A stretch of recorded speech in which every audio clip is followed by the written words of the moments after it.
Hoy! Pamina, tindog ka dyan, Becky. Mag-ampo na ka. Kinsay gusto mo kaon?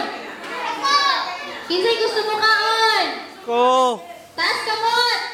O, diba? So, magtindog na ka kay mag-pray na ka para mag-eat. Sige. Please, stand.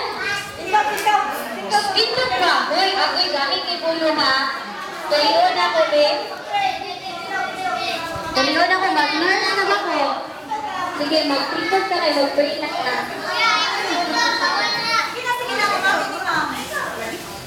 Sige mga bata, ano mo naman itong program, pasalamat ka sa Ginoo. I-ingress niya ngayon natin sa pagkakawag ka ron, gutom na dyan, no? Sinamalan mo sa gutom ka, pasalamatan ko ang Ginoo. Pag na ng pagkaon, dili magtilog ha, na dili pangilog. Naroon? Sige, piyo mo na ito ang mata, kaya para mabusog kita sa ngalan sa Mahal, sa ngalan sa Espiritu Santo. Lord, salamat tayo sa inyong ingatan na pagkaon ka na mo.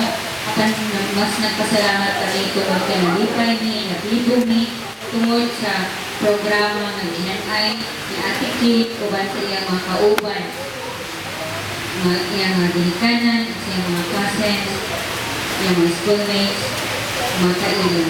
Uban sa mga social workers, nila ako din ni Lord, naot mabusog ni, mas marami mo pa diyong hindi makalimot sa maong kalibukan o sa maong na selebrasyon.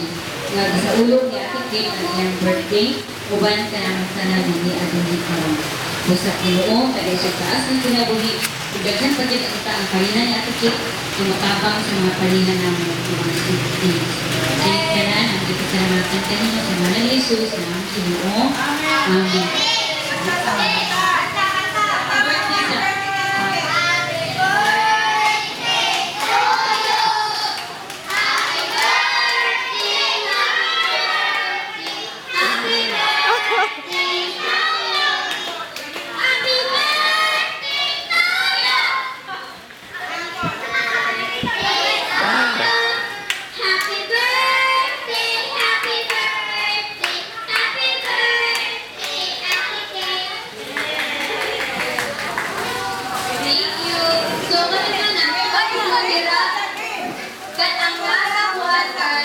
Wala na siyang baboy ha, ang ibutang sa kaning styrofoam kay maglingkod lang tanan silang ate o kuya pag-uwi sa ito kay hatag ang styro ha. O, dili maglingkod. Maglingkod na, dili maglingkod. O, wala na siyang ibutang ng baboy. Ay, baboy po, kung gusto mo kumaon, nagila sa kilit ha. Pero, kanang ina lang po bukod sa party, magkabukod ha.